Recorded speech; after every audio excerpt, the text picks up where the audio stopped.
North Korea అధ్యక్షుడు Kim Jong Un తన ప్రయాణాల కోసం ప్రత్యేకమైన రైలు బండిని ఉపయోగిస్తారు. ఈ రైలు బండిని కదిలే ఒక రాజ్మహల్ అని చెప్పుకోవచ్చు. ఇది రాజుగారి కోటకు ఏ మాత్రం తీసిపోదు. 5 స్టార్ హోటల్ని తలదన్నేలా సౌకర్యాలుంటాయి. అందుకే మీడియా మూవింగ్ 5 స్టార్ హోటల్ అని ఈ రైలుకు పేరు కూడా పెట్టింది. సౌకర్యాలే కాదు, కట్టుదిట్టమైన భద్రత కూడా ఉంటుంది. సాధారణంగా కిమ్ జాంగ్ ఉన్ ఎక్కువ ప్రయాణాలు చేయడు. గత 13 సంవత్సరాలలో కేవలం 10 విదేశీ పర్యటనలు మాత్రమే చేశారు. ఇక ఆయన ప్రయాణం చేయాల్సి వస్తే అధికారిక నివాసంలో అధ్యక్ష కార్యాలయంలో ఉంటే ఎలా ఉంటుందో అచ్చం అలాగే సురక్షితంగా ప్రయాణిస్తారు. అన్ని హంగు ఆర్భాటాలతో ఆ రైలు బండిని నిర్మించారు. కిమ్ జాంగ్ ఉన్ ప్రయాణించే ఈ మాన్స్టర్ రైలు పేరు టాంగో. అమెరికా అధ్యక్షుడు ప్రయాణించే ఎయిర్ ఫోర్స్ 1 విమానం గురించి మీకు తెలిసే ఉంటుంది. అటువంటి పకడ్బందీ ఏర్పాట్లన్నీ కలిగిన రైలు బండి ఇది. సాధారణంగా దేశాధినేతలు వైమానిక దళానికి చెందిన కట్టుదిట్టమైన రక్షణ వ్యవస్థ ఉండే విమానాల్లోనే ప్రయాణిస్తారు. అమెరికా లాంటి అభివృద్ధి చెందిన దేశ అధ్యక్షుడికి ఆయన కోసం ప్రత్యేక విమానం ఉంటుంది. నార్త్ కొరియా అధ్యక్షుడికి కూడా అటువంటి రైలే ఉంది. మరి ఆ రైలు బండిలో ఏముందనేగా మీరు ఆతృతగా ఎదురుచూస్తున్నారు. ఈ వీడియోలో ఆ విశేషాలు తెలుసుకుందాం. మీకు తెలుసా, కిమ్ జాంగ్ ఉన్ ఉత్తర కొరియా అధ్యక్ష హోదాలో పర్యటించిన దేశాలు చాలా తక్కువ. అలా వెళ్ళిన వాటిలో కూడా చైనా, రష్యాలే ఎక్కువ. 13 ఏళ్లలో 10 విదేశీ యాత్రలు మాత్రమే చేశాడు. ఆశ్చర్యపరిచే విషయం ఏంటంటే ఆయన ఈ కదిలే మహల్లో వెళ్ళగలిగే దేశాలకు మాత్రమే వెళ్తాడు. టాంగో రైలుకు మరో 2 రైళ్లు రక్షణగా ప్రయాణిస్తాయి. ముందు వెళ్లే ఎస్కార్ట్ ట్రైన్ టాంగో ప్రయాణించే దారిని చెక్ చేస్తూ వెళ్తుంది. రైల్వే ట్రాక్ మీద పేలుడు పదార్థాలు ఏమైనా ఉన్నాయా, ట్రాక్కి ఇరువైపులా అసాధారణ సంఘటనలు ఏమైనా జరుగుతున్నాయా, ఎలాంటి అనుమానాస్పద కదలికలైనా ఉన్నాయా అని గమనించుకుంటూ వెళ్తుంది. నిజానికి టాంగోలో కిమ్ ప్రయాణించే టైంలో ఆ ట్రాక్ వద్ద ఎవరూ తిరగకూడదని నిషేధించారు. లోపల ఉన్న కమాండోలు చిన్న విషయాలను కూడా పరిశీలిస్తూ ఉంటారు. 2వ ఎస్కార్ట్ ట్రైన్ టాంగో వెనక వస్తుంది. దానిలో ఫుల్గా ఆయుధాలు, ఫుల్లీ ట్రైన్డ్ కమాండోస్ ఉంటారు. తమ అధ్యక్షుడిని కాపాడుకోవడానికి అందరూ అనుక్షణం అప్రమత్తంగా ఉంటారు. వీటికి తోడుగా ఒక ఆర్మీ హెలికాప్టర్ ఈ రైలుని వెంబడిస్తూ ఉంటుంది. ఒకవేళ కిమ్ పొరుగు దేశం వెళ్తుంటే గనక ఆయన ప్రయాణిస్తున్న టాంగో ఉత్తర కొరియా సరిహద్దులు దాటే వరకు ఆ ఆర్మీ హెలికాప్టర్ రైలు వెనుక ప్రయాణిస్తుంది. కిమ్ ప్రయాణిస్తున్న రైలు మార్గానికి సమీపంలో ఉన్న ప్రతి విమానాశ్రయంలోనూ ఒక్కో కార్గో విమానం ఆయుధాలతో, కమాండోలతోనూ వెంటనే బయలుదేరడానికి సిద్ధంగా ఉంటాయి. ఆ దేశ అధ్యక్షుడు రక్షణ కోసం ఇన్ని జాగ్రత్తలు తీసుకుంటారు అధికారులు. ఈ రైలు బండికి ఉండే అద్దాలు ఫుల్లీ బుల్లెట్ ప్రూఫ్ అద్దాలు. పైకప్పు మరియు అడుగు భాగం రీన్ఫోర్స్డ్ స్టీల్తో తయారు చేయబడి ఉంటుంది. బాంబు పేలుడు జరిగిన ఈ బోగీలకు ఏమీ కాదు. కిమ్ ఉండే బోగి కాకుండా మిగతా బోగీల్లో వివిధ రకాల అత్యాధునిక ఆయుధాలుంటాయి. వాటిలో anti air craft missile system కూడా ఉంది. ఇది ఆకాశ దాడుల నుంచి రైలు బండిని కాపాడడానికి ఏర్పాటు చేశారు.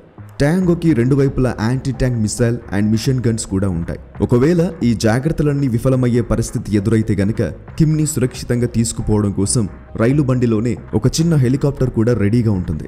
ఇన్ని అత్యాధునిక ఆయుధాలు, వ్యవస్థలు ఉండటంతో రైలు బండి బరువు కూడా ఎక్కువగానే ఉంటుంది. అందుకే గంటకు 60 కిలోమీటర్ల కంటే ఎక్కువ స్పీడ్ వెళ్ళలేదు.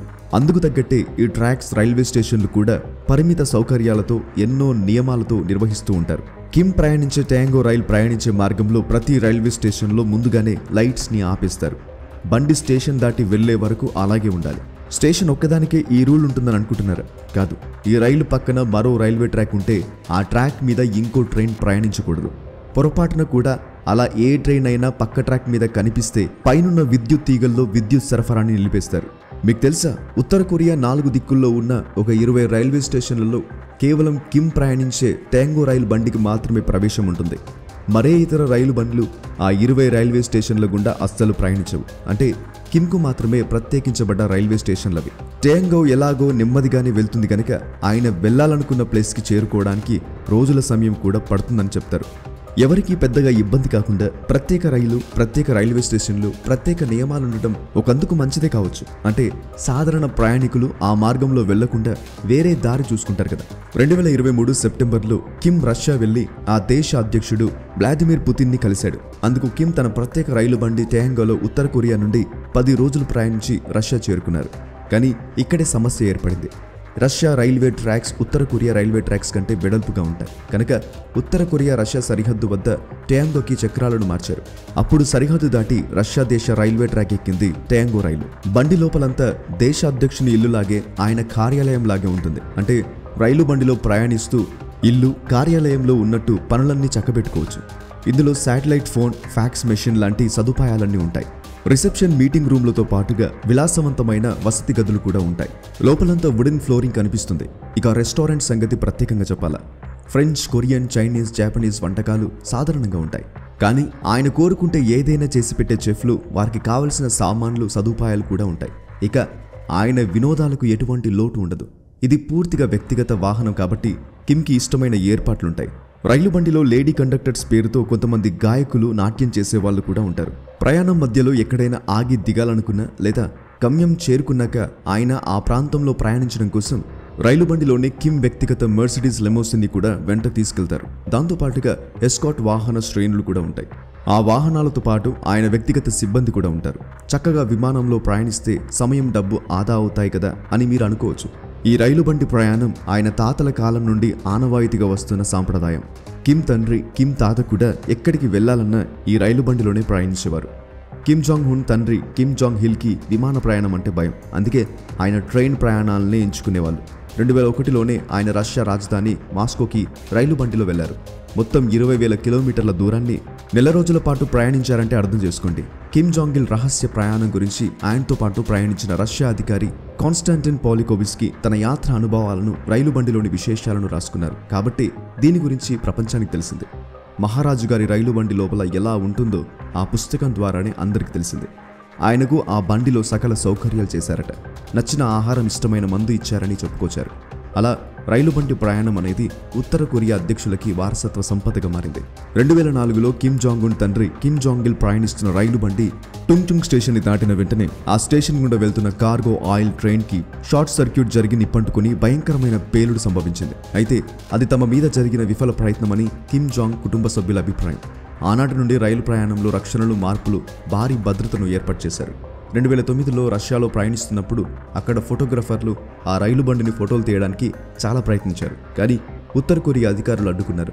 రష్యాలోని సైబీరియా ప్రాంతం గురించి మీకు తెలిసే ఉంటుంది. భూమి మీద అత్యంత శీతల ప్రాంతం ఇది. జనాభా కూడా తక్కువే.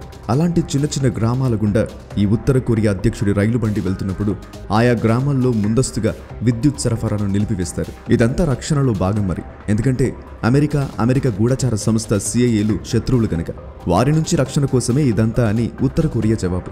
నిజం చెప్పాలంటే అతిపెద్ద ప్రమాదం నార్త్ కొరియాలోనే పొంచి ఉంది. అది కూడా వారి సొంత ప్రజల నుంచే. చిన్న తప్పు చేసిన శిక్షలు కఠినంగా ఉంటాయి. తప్పు చేసిన వారిని క్రూరమైన లేబర్ క్యాంప్స్కి పంపిస్తారు. భయం కారణంగానే అక్కడి ప్రజలు అతనికి మద్దతు పలుకుతున్నారు. కిమ్ జాంగ్ ఉన్ బహిరంగంగా తిరగాల్సి వస్తే తనలా కనిపించే వాళ్ళని కూడా తనతో తీసుకెళ్తాడు. ఏ స్నైపర్తో దాడి చేయాలనుకున్నా అసలు కిమ్ ఎవరన్నది అర్థం కాక తలలు పట్టుకోవాల్సిందే. అది అసలు వ్యూహం. బాడీ డబుల్స్ సినిమాలోనే కాదు, నిజ జీవితంలో వాడుతున్నాడు కిమ్. రైలు బండిలో ప్రయాణిస్తూ సాదా సీదా మనిషిలాగా తమ దేశ ప్రజలకు కనిపించాలని కిమ్ జాంగ్ ఉన్ ఆలోచన. నిజానికి ఆ రైలు బండి లోపల ఏముందో విదేశీయులకు తెలిసినంతగా ఉత్తర కొరియా ప్రజలకు తెలియదు. ఎందుకంటే నార్త్ కొరియాలో ఇంటర్నెట్ సేవలు పరిమితం. సోషల్ మీడియా వంటివైతే అస్సలుండవు. కేవలం ఉన్నత అధికారులకు మాత్రమే ఫ్రీ ఇంటర్నెట్ వంటివి ఉంటాయి. చూసారుగా, ఈ వీడియోపై మీ అభిప్రాయాన్ని కింద కామెంట్ చేయండి. వీడియో అండ్ నా ఎక్స్ప్లెనేషన్ నచ్చితే తప్పకుండా లైక్ చేసి మా ఛానల్ని సబ్స్క్రైబ్ చేసుకోండి. Thank you for watching.